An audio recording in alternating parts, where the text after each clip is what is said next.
Apaw sa aktibidad ang huling linggo ni Larissa sa Singapore. Bukod sa in-arrange na salo-salo ng Friendship Society para sa batch na kumuha ng special summer class, may mga outings din na in-schedule para sa kanila. Kanya-kanya ring padespedida party ang host families sa kanilang house guests. Kahit malungkot si Larissa dahil mapapalayo na siya kina Andrew at sa Chan family na napalapit sa kanyang loob, the flurry of activities prevented her from dwelling on it. Isa pa'y inisip niyang ang pag-alis doon ay pag-uwi naman sa sariling bansa at pamilya. Abala si Larissa sa pagsasabit ng paper buntings sa bakuran ng tawagin siya ni Mary mula sa loob. It was late afternoon. Gusto ng magkapatid na make-upan at ayusan ang buhok si Larissa para sa gaganaping party ng gabing iyon. Just a moment, Mary, ani Larissa. Mag-isa lang noon si Larissa sa bakuran. Ang housekeeper at dalawa pang katulong ay busy sa kusina. Iginiit ni Ludi sa mag-asawang Chan na huwag na silang magpa-cater. Ani Ludi, kayang-kaya nilang tatlo ang pagluluto ng finger foods para sa mga dadalo sa party. Papasok na sana si Larissa sa loob ng bahay nang may dumating na kotse. Nagtaka si Larissa. Sa loob-loob niya, masyadong napaaga ang dating ng bisitang ito. Mga kaklase sa summer class at mga kaibigan ni na Mary at Jeannie ang imbitado sa party. Bumaba ang nasa manibela ng kotse. Chinese iyon, babae, middle-aged, mukhang aristokrata. Dire-diretso ito sa loob ng gate na tila tagraon. Good afternoon, ma'am. Magalang na bati ni Larissa sa dumating. Tumigil ang matrona at paismid na minisdan si Larissa mula ulo hanggang paa. Saka ito nagtanong kung taga-Pilipinas siya. Ani Larissa, "Yes, ma'am. I'm a Filipina." "Oh," anong matrona, "I didn't know that the Chans needed another maid."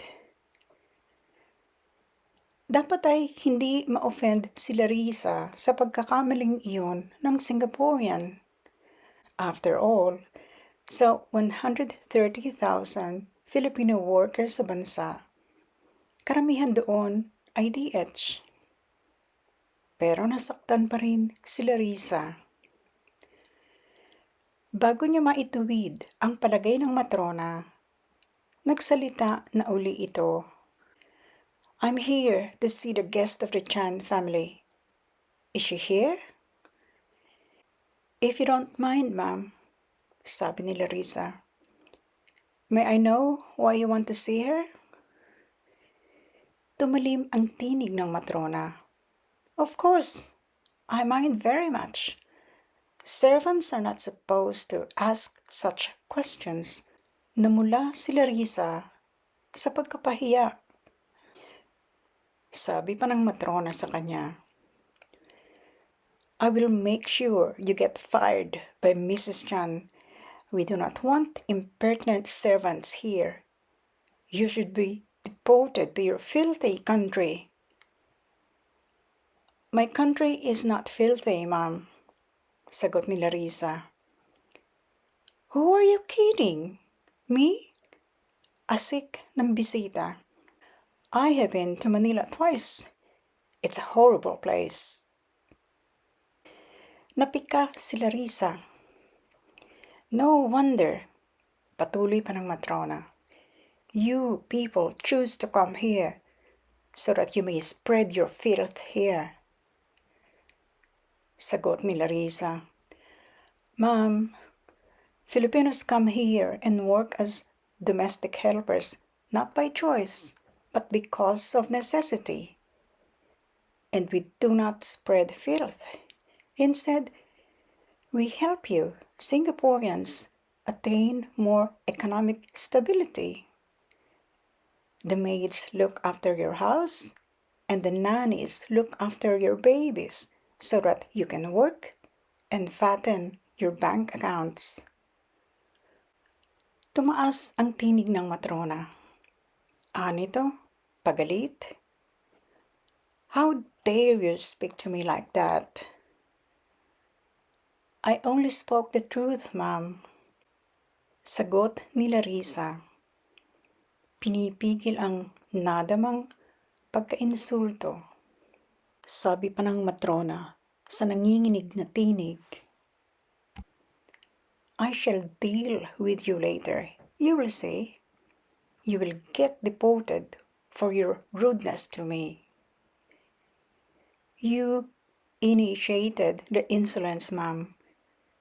Nangangatal din si Larissa sa emosyon. Enough! Pahiyaw na sabi ng matrona. Noon lumabas sina Mary at Jeannie. Nabulabog sila sa mataas na tinig ng matrona. Pagkakita nito sa magkapatid, agad nitong isinumbong ang pagsagot-sagot ni Larissa. Tiimbagang na nakinig sina Mary at Jeannie. Nakayoko si Larissa. Hiyang-hiya siya sa magkapatid. Anya sa dalawa, I didn't mean to answer back. Believe me, please. But I cannot just remain quiet while she's berating me and my countrymen. I've had enough of this girl. Singhal ng matrona. I want to see Larissa. Bago maituro ng magkapatid ang house guest, sabi ni Larissa sa bisita, I am Larissa. That is why I ask you why you wanted to see me. Tinakasan ng kulay ang matrona. For a while, inakala nina Larissa, Mary at Jeannie na mawawalan ito ng ulirat. Pero ilang saglit lang ay nagbalik ang kulay nito. She turned very red and very furious. You're the girl who's been seeing my boy? Anito. Halata ang labis na pagkakimbal. Nalilitong tiningnan ni Larissa sina Mary at Jeannie. Sabi ni Mary sa kanya, She's Andrew's mother. Sabi naman ni Jeannie sa matrona, Mrs. Lee, your Andrew is 18 years old. Definitely not a boy. He's a fully grown man with a mind of his own. Si Jeannie ang binalingan ng galit ni Mrs. Lee. Anito, you and your foreign education. Is that what you learned in Melbourne? Be rude to your parents' friends? And you, baling ni Mrs. Lee kay Larissa, you are nothing. You're from an inferior race of servants and prostitutes.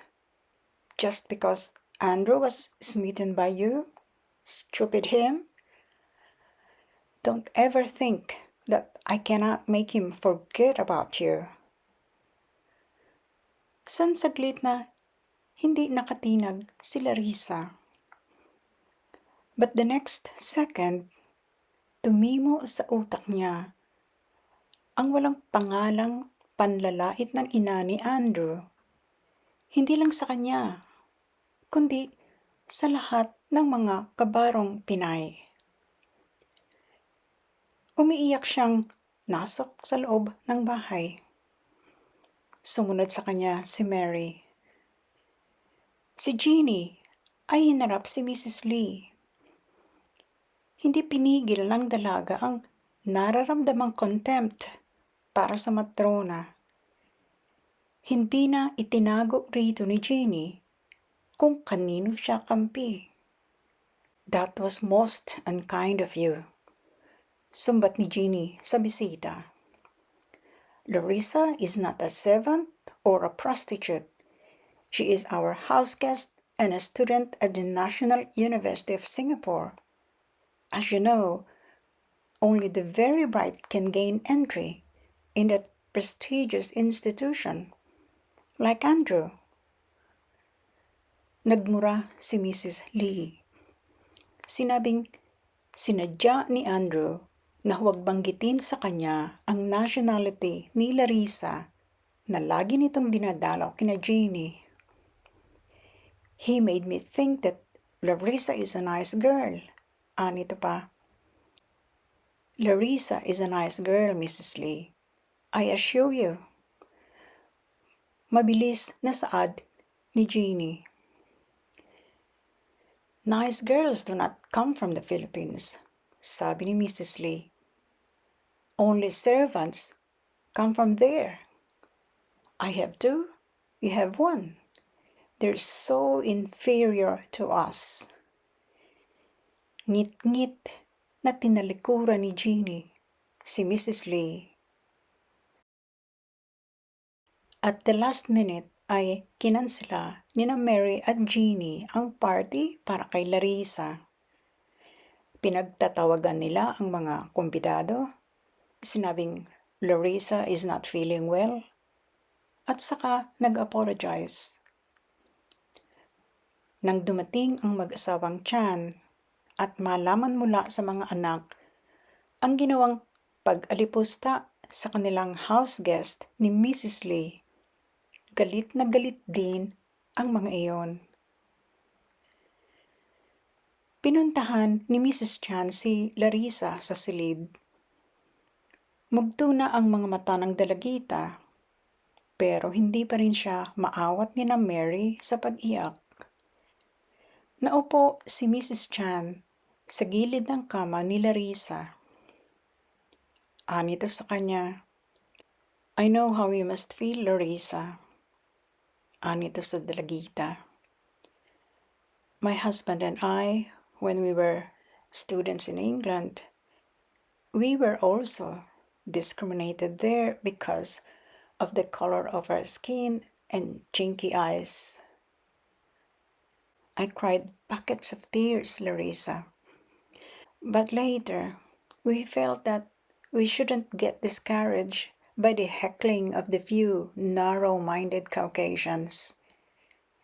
We studied even harder and bested a lot of fellow students with fair skin and round eyes. We earned their respect, and they took back what they said before, that we Chinese belong to an inferior race. Hinaplos ni Mrs. Chan si Larissa sa balikat at patuloy nitong sabi, and that's also the reason why Mary and Jeannie do not look down on people of any race. We told them about our sad experience in a foreign country, and we taught them that all people are created equal. No particular race is superior or inferior to another. Nagsalita si Mary. Anito, perhaps it was also our fault, Larissa, because we didn't warn you about Andrew's mom. We knew what she's like. There were rumors that she used to maltreat her Filipino maids. That's why they ran away. Please, Mary, iling ni Larissa. None of this is anybody's fault. Mrs. Lee may have been so cruel to me, but my impression of Singaporeans will be based upon your kindness to me, your hospitality, your generosity. I shall remember you forever. Saka muling humagulgol si Larissa. Hindi na iyon dahil naalala niya ang pang-aapi ni Mrs. Lee.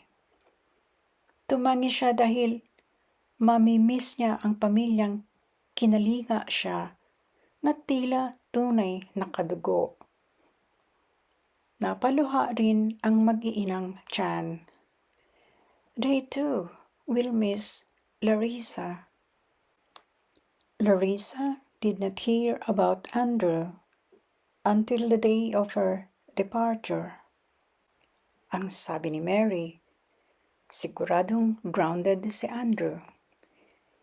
Hindi pwedeng lumabas ng bahay, hindi pwedeng humipo man lang ng telepono. Nagulat si Larissa.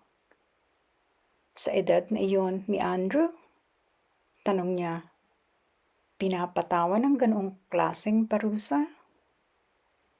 Sinabi ni Jeannie na kung unreasonable sa mga katulong sa bahay ang mother ni Andrew, ganun din yun sa mga anak.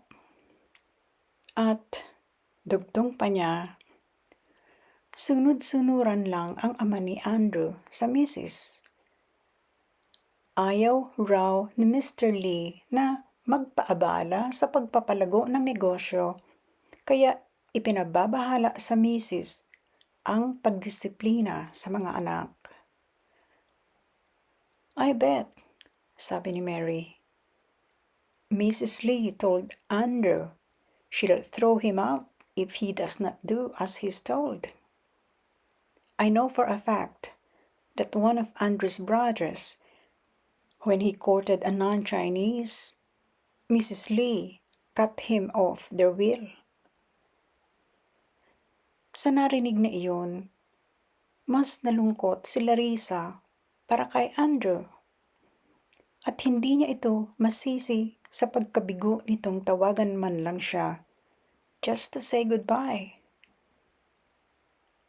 Bago ihatid ng mag-anak si Larissa sa Changi, may ipinakiusap siya kay Mary.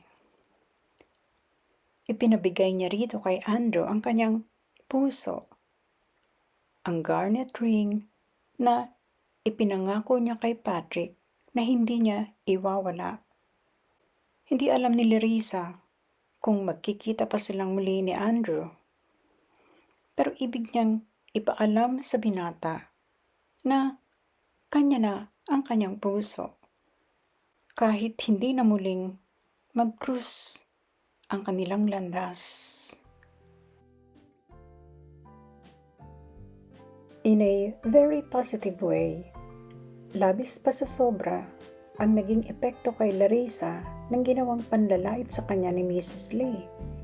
Ngunit, ang mas mahalagang tanong, magkikita pa kayang muli sina Larissa at Andrew? Papalapit na sa kapanapanabik na bahagi ang love story na ito nina Larissa at Andrew. Abangan!